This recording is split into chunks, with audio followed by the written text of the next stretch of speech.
அனைவருக்கும் வணக்கம். UG Tamil lesson. இதில் நம்ம இன்னைக்கு பார்க்க போகிற பாடம் என்ன அப்படின்னு பார்த்தீங்கன்னா, தமிழருடைய தொழில்நுட்ப மேலாண்மை. அதில் நம்ம பார்க்க போகிறது பழந்தமிழருடைய உழவியல் நுட்பங்கள் என்னென்ன அப்படிங்கிறது தான் பார்க்க போகிறோம். முதல்ல நம்ம உழவியல் நுட்பம் அப்படின்னா என்ன அப்படிங்கிறத பார்க்குறோம். அடுத்ததான் இலக்கியங்களில் அந்த கால உழவியல் நுட்பங்களை என்னெல்லாம் சொல்லியிருக்காங்க அப்படின்னு பார்க்க போகிறோம். அதில் இரண்டு பார்க்க போகிறோம். ஒன்று கம்பராமாயண பாடல், இன்னொன்று நம்மளுடைய திருக்குறள்ல என்ன சொல்லியிருக்காங்கன்னு பார்க்க போகிறோம். நம்ம உழவியல் நுட்பம்னா என்னன்னு தெரிஞ்சுப்போம்.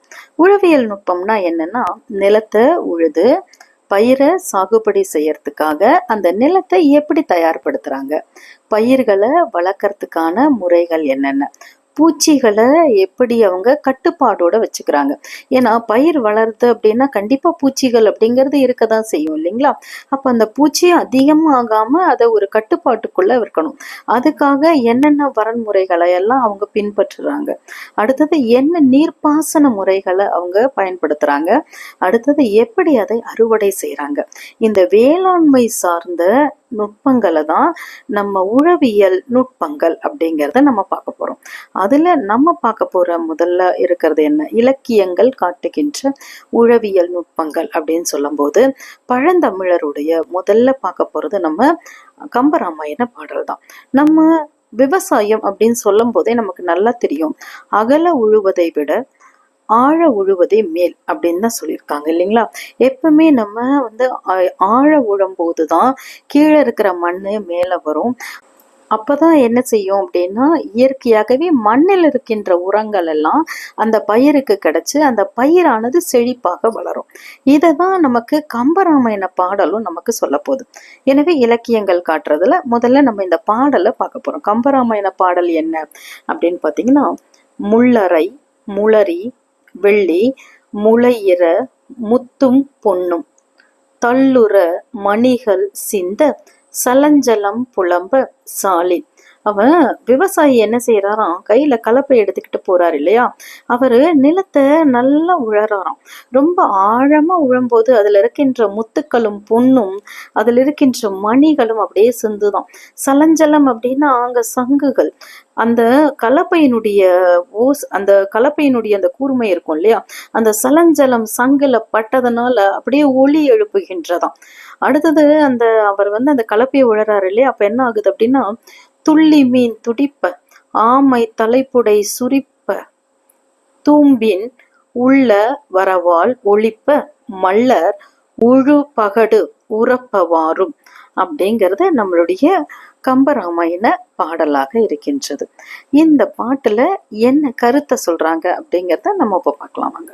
இப்ப என்ன சொல்றாங்க அப்படின்னா, உழவர்கள் என்ன செய்யறாங்களாம், அந்த உழுகின்ற காலையெல்லாம் எடுத்துக்கிட்டு அவங்க கலப்பையும் கையில எடுத்துக்கிட்டு வயல்ல அவங்க உழறதுக்காக போறாங்க.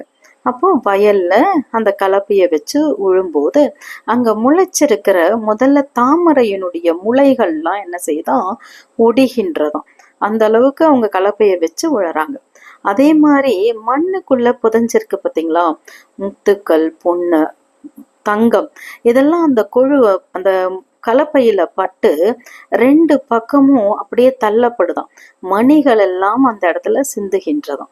அதுக்கப்புறம் அந்த சங்கு இருக்கு இல்லையா, சலஞ்சலம்ங்கிற சங்கு, அதுல இந்த கலப்பை பட்டதுனால ஒளி எழுப்புதான். அப்புறம் அது மருத நிலம் இல்லையா, அதனால அங்க மீன்கள் எல்லாம் அந்த நிலத்துல துள்ளி ஓடுகின்றதாம். அப்படின்னா என்னன்னா, மீன் அங்க இருக்கு அப்படின்னா அவ்வளவு நீர்வளம் உடையதாக அந்த நிலமானது இருக்கின்றது. அந்த கொழுவுல மாட்டிடாம ஆமை என்ன செய்யுதான், தலையை அப்படியே உள்ளுக்குள்ள சுருக்கிக்குதான்.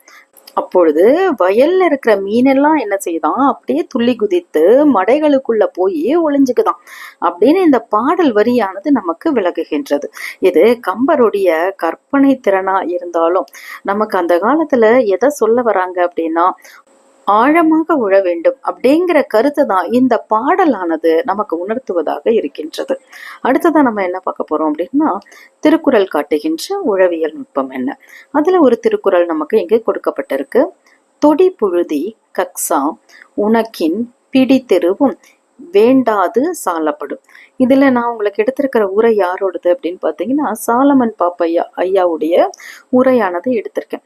இதுல இவர் என்ன சொல்றாரு அப்படின்னா, இந்த உழுத மண் இருக்கு பார்த்தீங்களா, அது ஏறத்தாழ 35 கிராம் இருக்கு அப்படின்னா அந்த மண்ணினுடைய புழுதி அதை 8.75 கிராம் புழுதி ஆகும்படியா காய விட்ட பிறகு நம்ம பயிர் செஞ்சோம் அப்படின்னா, ஒரு கைப்பிடி அளவு கூட உரம் அப்படிங்கிறத இடாமலேயே பயிரானது நன்றாக விளையும்.